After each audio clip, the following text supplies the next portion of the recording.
Good morning. Washing happening in here.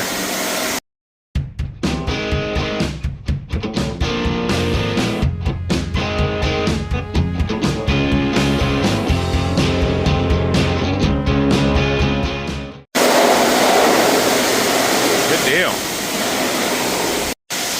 So I had to take some stuff to my wife that I forgot this morning.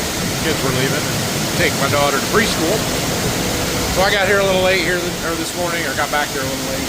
She was already power washing, which is fine. I was hoping we could get them sieve and chaffer pulled out, but not a big deal. So I am going to pull this shield off here while he's working on the other side there.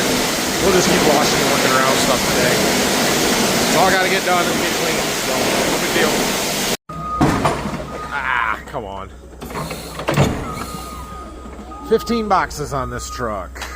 These are our 2 3s, 23 15s, and they're good bean. We've got more of these coming, but we got this full truckload to start with, which full truckload is iffy. It's full truckload by weight, maybe, I guess. I don't know. These aren't even that heavy of boxes, but when those came, I had 18 on the truck, so I don't know why they only sent me 15 on this one. Well, there's one pile. I think I got one more truck scheduled that's coming sometime. I don't know when. Next week, maybe. I don't know. They call me sometimes. Send them. Send the beans at least. How's it going? Dad's cutting up these nice furniture grade red oak logs into floor joists.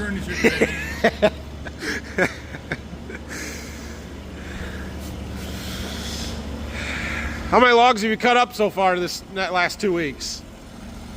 It's been a bunch. 30 or 30? 35. Yeah. And this is red oak. I know. Utility wood. Right. He's got his kiln room full, drying. Have you seen it? Not for a long time. Show him. So he built this here. When did you build this? 10 years ago? 2015. Built this little room in a corner here. It's all insulated. Got a heater in it and a dehumidifier. Bunch of fans. Got it stacked full. Got his humidity charts there. Keep the air circulating, heater up in the corner. Keeps it nice and warm in here. How warm do you keep it? I got it on medium heat, so about 70 degrees, but it's 30 outside or 25. So Right. Yeah. 4 degrees difference. Yep. I'm waiting for humidity to drop. Works good. What else? He's getting cleaner here.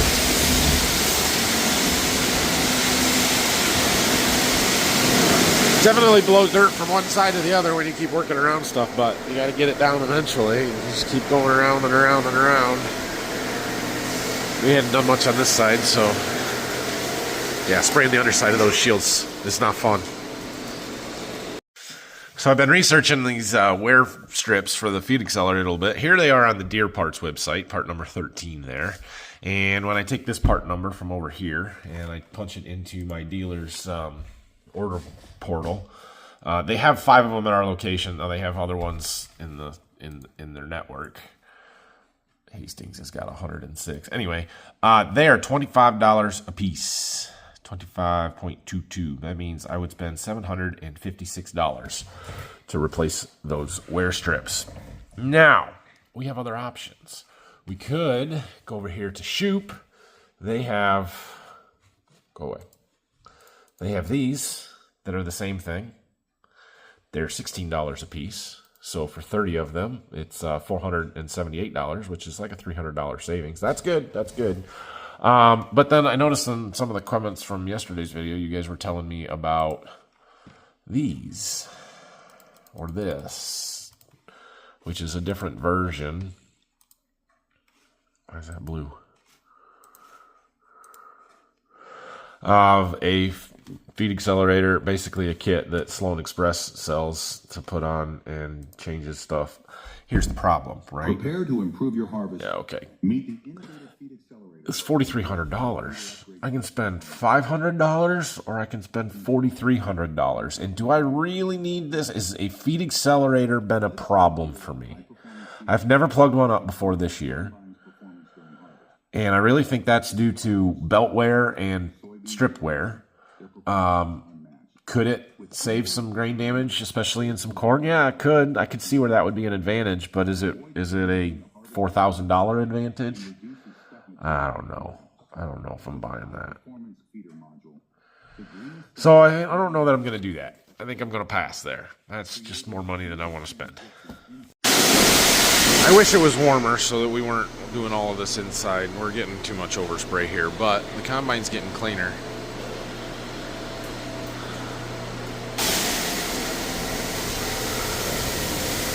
We still need to get in the grain tank and kind of do all the stuff on top, so that's just going to wash more crap down, but it's getting there, slowly. Alright, well, the underside of this left side of the combine is getting cleaner. I took another couple of shields off that created more dirt, or exposed more dirt, I guess. He wants me to straighten up the auger here. I'm looking at stuff thinking, I think we're going to take it out, spin it around, come back in head first, and then I can open the grain tank covers at least a little bit. I don't like them being right underneath my heaters, but we can open them and maybe make them like straight up or on an angle or something, so then we can start getting some of that stuff in the top in the grain tank. We're getting to the point where most of the heavy dirt is off underneath, and we've got to kind of start at the top, work our way down, and start rinsing everything out. And the grain tank is kind of the big thing that we haven't done yet, in the top of the cab and stuff. So until we get the dirt off the top, you're never going to get it clean underneath, at least finished clean. So we're getting there, and we need to start at the top now, I think. Yeah, I really wish we could be doing this outside, but it is like 20 degrees out, and everything would be frozen, and not to mention that it would be miserable. Not that it's not a miserable job inside, but it would be more miserable trying to do it outside. So we'll keep washing inside. I wish we had a better equipment washing setup, wash bay, something. But I don't. So you use what you've got. And what I have is our shop. It's not ideal, but it will work. Well, we're going to try that. Those are kind of straight up. Now we can get to them. We'll get the stairs or ladder over here, and we can crawl up on the back and get in there. Plus, they're not directly underneath my heater, so they shouldn't melt. Get up here. Yeah, fun stuff. Also, I tilted the feeder house all the way, and now there's a whole bunch more dirt there. When we get to working around inside the grain tank, it's really nice to be able to spin those augers in there to help clear stuff out. And the easiest way to do that is to have this chain not on there. And since we're going to replace it anyway, I figured I should just take it off.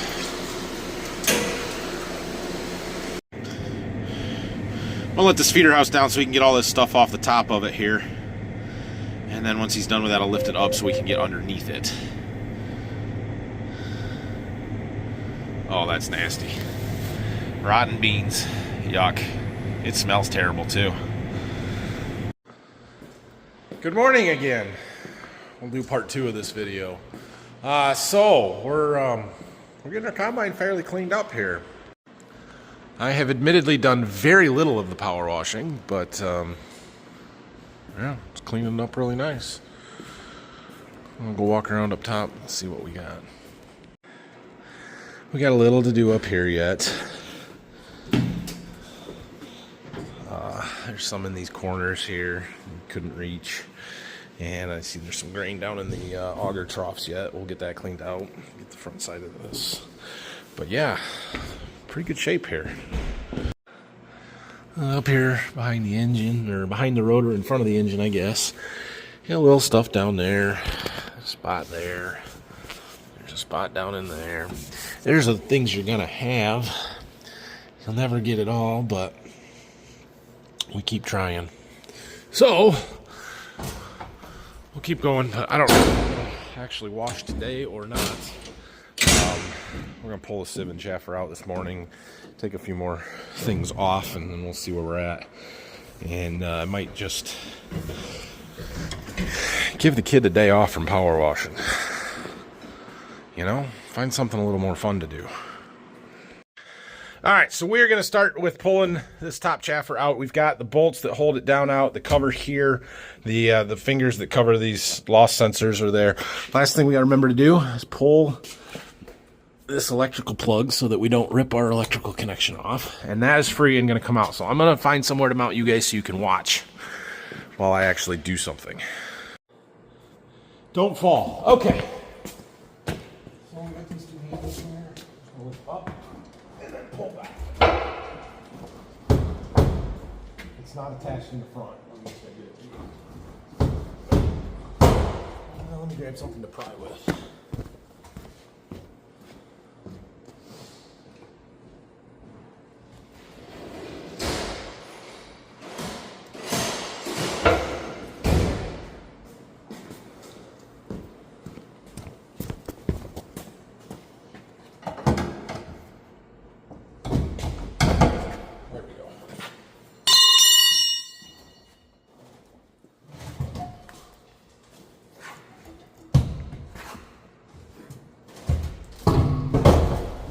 Oh, hold on. We gotta drop this plate down. I forgot about that. All right. Hold on. We gotta, yeah. So we've got to go through and take these bolts out and loosen these ones on the side. And then this piece kind of folds down. So those I think are a 15 millimeter, but we probably need an open end wrench.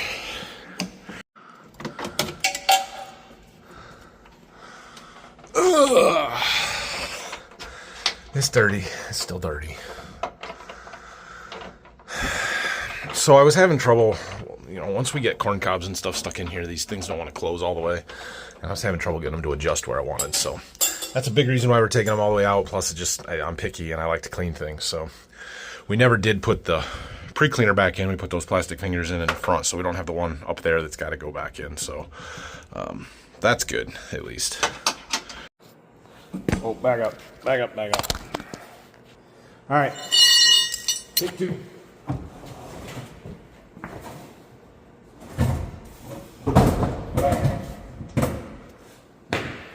They'll come.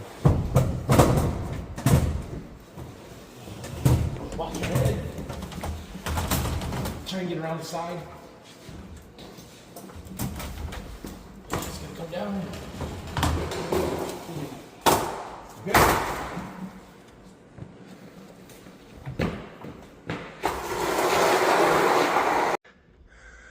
Oh, there's the bottom.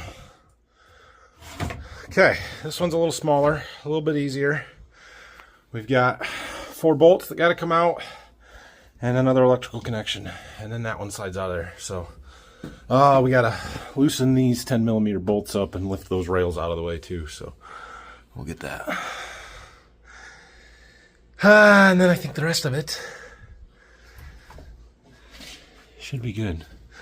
Should stay. We just gotta get it washed out. See that underneath that black spot up there? That hook's on the side. Get up. Yep, you're right. But there you go. All right, that one is free. Take 2 or take 1 on the second one. Yeah, that's what we're gonna go with.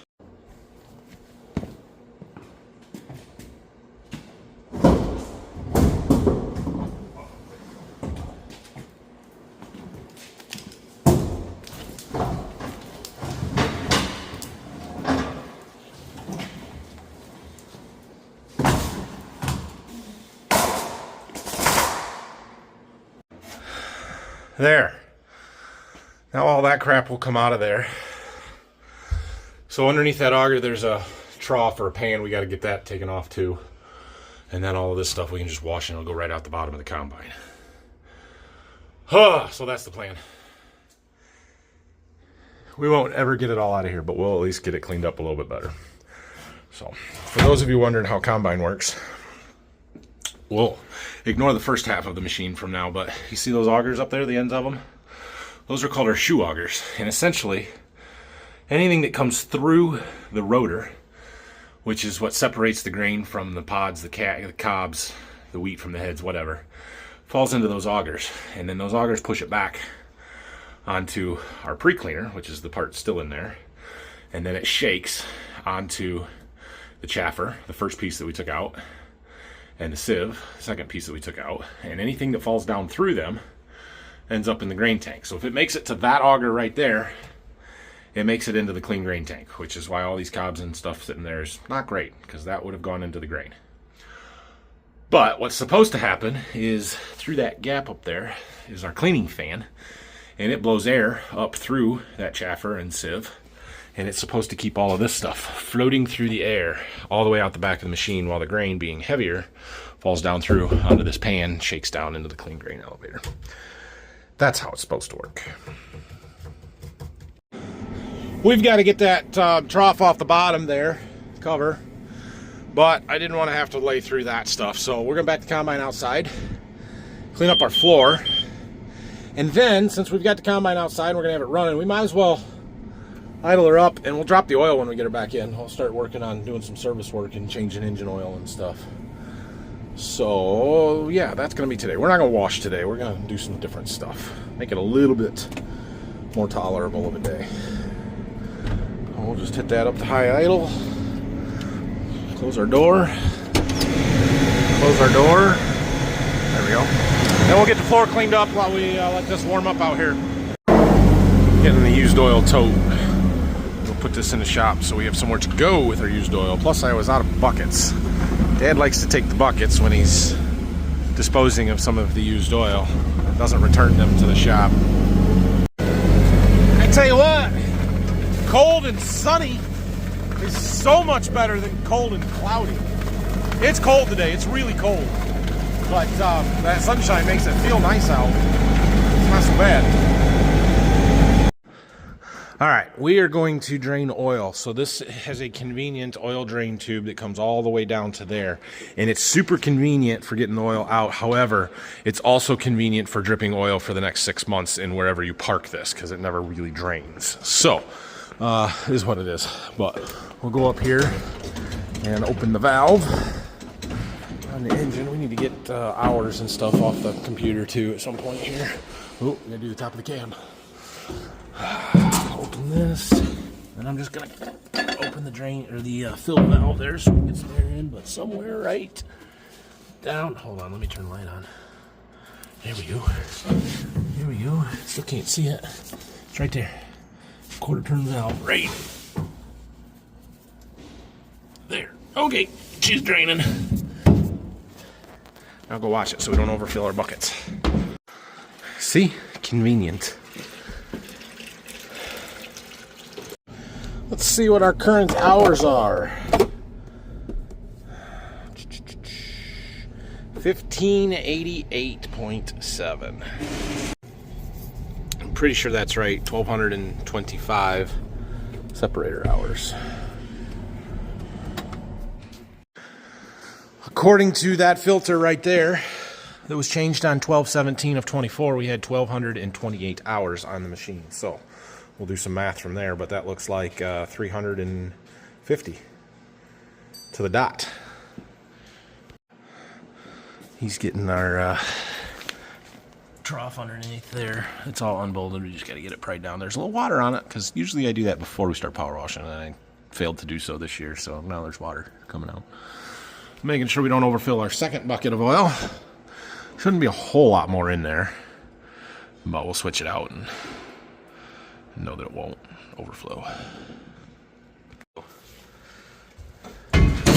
Ah, that's why you don't want to be sitting under there when you do that. Okay. All right, we're getting our filter collection for this combine out here. And we'll start working on changing all the filters. Just set it on the floor, it's fine. All right, well, I had to jump out of the shop there. My boys' Christmas program at school is today here at 1 o'clock, so grabbing some lunch and heading to that. Yeah, we got most of the service work done on the combine today. I was going to have him start taking those teeth off, I guess, paddles, whatever you want to call them, off that feed accelerator, so he's working on that here this afternoon. Then he was going to help Dad cut up some logs, so we'll go back when we're done here and see where everything's at. All right, well, we are back from the Christmas program here. Yeah, Getting our wear teeth off. I ordered new ones. They're probably not coming today. It's possible, but we'll see. While I was standing here, though, I was looking at this belt a little bit that drives the feeder house. You guys think this was causing my noise? You can't see that. Look at that. We got a couple of big old chunks missing from that belt there. I'd say this one's getting replaced, too. I bet that is a significant portion of why we were getting a noise in the feeder house. Every time that was going around one of these pulleys. I can believe that. So, that's this tensioner here. We'll have to loosen that one up. I was thinking about taking that belt off anyway, and this one, just so that I could roll all these and make sure that the bearings were good on stuff. But I guess I got a good reason to now. Ooh, yeah. I think we better do that belt too. Yeah. Ouch. I decided we better look at all of them, and so I'm looking a little closer. Some of these we're going to have to roll them to make sure, but yeah, that one's coming off. Okay, oh, that one's not fun to do either. This pump's got to come off. This shield's got to come off. And then looks like that pump's got to come off. And we'll see how we get it off up there. And then we got a little belt that runs the little supercharger fan there. That's got to come off. All right. Fix them before they break. Now's better than in July or in October. Well, I'm working to try and get this belt off. And we got to take this belt off. I got the shield that was on there off. But this one here, well, that isn't no good either, is it? Guess it's time to replace all the belts on the combine about. Well, we have got 4 belts laying here that are, 5 belts. I forgot about this little one that are in bad shape. I was trying to look at the rest of them. These chopper belts are good. The discharge beater belt here is good. The unloading auger belts are fine. The header drive belt off the gear case here, this one is good. There's a few places that but that's a lamination. That's not really crack or anything. I'm not worried about that. We need to inspect the ones on the other side a little bit closer, but this side, we've got all the ones off that we need to. We're gonna put oil back in because it doesn't have oil in it. We got all the discharge beater, or not discharge, feed accelerator knives, blades, paddles, things off. So waiting on the new ones, those to come, and we'll get them put on. Yeah, we got a few belts over here that we could inspect and make sure that are good. I think they're okay, but given how bad some of the other ones have been, better check them. And we found a bunch more dirt, because that's what happens when you start crawling all over stuff. But yeah, we're going to throw some oil in her here, and we'll see where we're at from there. All right, well, I went and looked and see if the dealer had those belts, these 5 that we have found that are bad. They have them all at our local dealer. There's $1,500 worth of belts. This one right here is like $560 just for that belt. That's crazy, which is why I don't just replace them all the time. The chains are cheap. Those chains that we got for the unloading auger, and that's like, this chain is for the unloading auger, and we got a couple more in there for the feeder house and the other stuff. Those are like $150 a piece. They're pretty reasonable, I think. The one might be a little bit more, but the feeder house chain is not expensive at all. This chain is about the same price, which is expensive for the short one that it is, but it's not that big a deal. So we just replace those every year because I've tried to not replace that chain before, and it broke halfway through harvest the following year. The belts don't wear out quite like that, but we do need to check them out and make sure. Apparently 5 years is about the limit on these belts. So I've checked these ones out fairly well. This one up here is sort of hard to see at all. There's this one behind. It goes up in there. It drives the clean grain elevator and stuff. And I did not look at any of these over here on the engine and the fan and stuff. So there's a little belt there. There's a big long one that goes around that rotary screen up there. And then there's one on the inside, which you can't see unless you get up in there. So maybe we'll look at those a little bit closer and stuff too. But yeah, we had a good day. Got a lot done here on this today. Feeling good about it. I can't move it until we get at least these belts back here put back together. I don't think. So we're gonna try and get those and get that reassembled here pretty quickly. But another good day of washing. Wait for our wear strips to come on the feeder house. We're still gonna check some bearings and stuff, but I'm feeling pretty confident that that belt is the reason that we had kind of a whine and a noise in our feeder house. So I'm not too concerned about any of this stuff anymore, I guess. Yeah, I don't know if we'll get it out of here next week. Probably not. But we'll get at least being close to being done. So, with that, it's Friday night. It's after 5. I'm going home. Thanks for watching today. If you guys have any questions or comments, make sure you leave them down below, and I will answer them. New guy's coming back next week. I paid him, and he's happy, and he said he would come back, so that's good. He's doing a really good job. He is motivated to keep working, and he doesn't sit around, and that's good. That's good. So I do have some meetings and stuff going on next week, so I won't be around quite as much. So we'll see what the schedule looks like. I don't know which days exactly I'm going to be gone. I know Wednesday for sure, and I'm not sure about other stuff. So yeah, we'll do what we can as we can. But thanks for watching this one. If you have any questions, comments, leave them down below. Don't forget to subscribe to the channel, like the video. I'm going to run up to the dealer tomorrow morning, grab all these belts and parts and stuff. I forgot the parts van. They're on their winter schedule, so they only come twice a week and not every day. And I need an air filter, and I need them belts. So I'll run up there tomorrow and get those. Have a great night, everybody. See you later. My poor truck has gotten dirty. It appears that we need the front mud flaps. Yep. The back ones are doing their job. My running boards are quite dirty. I think some front mud flaps will help that situation.